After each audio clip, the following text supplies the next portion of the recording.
अच्छा, आपने कुछ सवाल उठाए हैं, मतलब कुछ ऐसा है कि आज जब पेपर उठाया और गुलाम नबी आज़ाद जी की जो कांग्रेस लीडरशिप के ख़िलाफ़ जो उनकी स्टेटमेंट पढ़ी, तो उससे बहुत ही ज़्यादा आहत हुआ। उससे पहले कपिल सिब्बल साहब की भी स्टेटमेंट आई। तो मुझे ऐसा लगता है कि there is a some conspiracy against the leadership. और सबसे अचरज की और दुख की बात यह है कि जो आदमी 9 बार लगातार ऑल इंडिया का जनरल सेक्रेटरी नॉमिनेट हुआ हो और जिसने मैक्सिमम टर्म राज्यसभा की ली हो, आज भी राज्यसभा का मेंबर हो, और वो आदमी आज इस किस्म की बातें करे।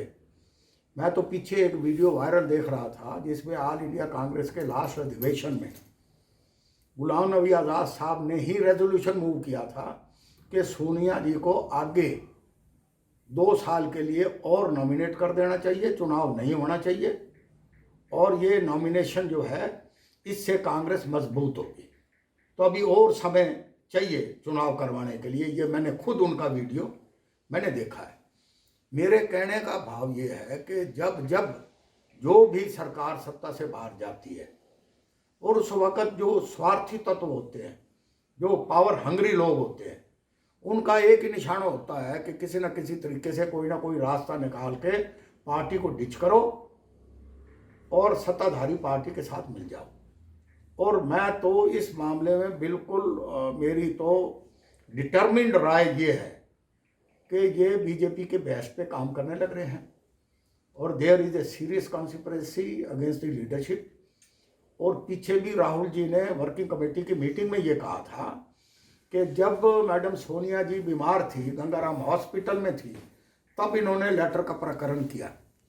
और अब वो दोनों, राहुल जी और सोनिया जी, ये दोनों गोवा में गए हुए हैं, क्योंकि सर्दी के मौसम में मैडम सोनिया जी को ठंड ज़्यादा माफक नहीं आती, उनको कुछ प्रॉब्लम्स हैं, जिनकी वजह से इन दोनों को गोवा जाना पड़ा और इन्होंने फिर शुरू कर दिया, घमासान शुरू कर दिया। कहने का भाव ये है कि मैं और कृष्ण मूर्ति जी हुड्डा, जो हम दोनों इकट्ठे मंत्री थे, आज ये महसूस करते हैं। और हम 1972 से कांग्रेस से जुड़े हुए हैं। आप अंदाजा लगा लीजिए, 48 साल से ज़्यादा हमें राजनीति में हो गए। और 72 में कृष्ण मूर्ति जी भी डेलीगेट थे, मैं भी डेलीगेट था। अच्छा, इसमें आप डिमांड क्या करते हैं? हम डिमांड ये करते हैं कि इनको नोटिस देकर इनके खिलाफ अनुशासनिक कार्रवाई सख्त से सख्त होनी चाहिए। इनको पार्टी से निकाल देना, पार्टी से निकालना चाहिए। हाँ। पार्टी को तोड़ने का काम कर रही है। ये पार्टी को तोड़ देगा, पार्टी की लीडरशिप को डैमेज करने का, पार्टी को नुकसान पहुंचाने का काम कर रहे और बीजेपी के इशारे पे काम कर रहे हैं। और बीजेपी के इशारे पे काम कर रहे हैं कि पूरे हरियाणा कांग्रेस में हमारे 2 से सीनियर कोई भी नहीं है। हम 1972 में कार्यकारिणी के सदस्य थे और 91 में हम दोनों एमएलए बने, और मैं उससे पहले चेयरमैन भी रह चुका हूं। बत्रा साहब कांग्रेस के अध्यक्ष रह चुके हैं 14 साल, सिटी 17 साल सिटी कांग्रेस कमेटी के रोहतक के प्रेसिडेंट रह चुके हैं। हम ये महसूस कर रहे हैं कि गुलाम नबी आज़ाद और उसके साथी जो भी आज बोल रहे हैं, वो भारतीय जनता पार्टी के इशारे पे कांग्रेस को कमजोर करने की एक साजिश कर रहे हैं।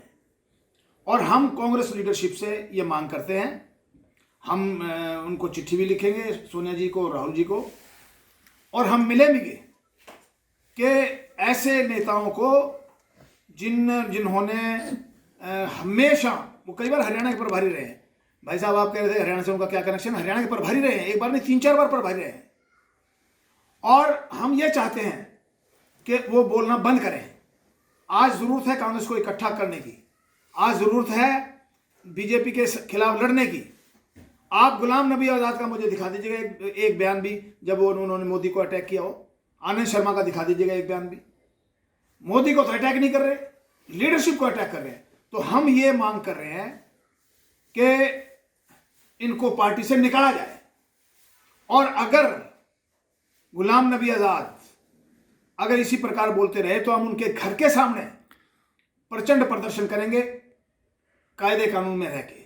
भूपेंद्र सिंह हुड्डा के घर के आगे प्रदर्शन करोगे? 24 साइन आदमी, उनके भी साइन थे। अगर भूपेंद्र सिंह हुड्डा इसी प्रकार से आवाज उठाएगा लीडरशिप के खिलाफ तो मैं सबसे पहला आदमी उनके खिलाफ प्रदर्शन करूंगा।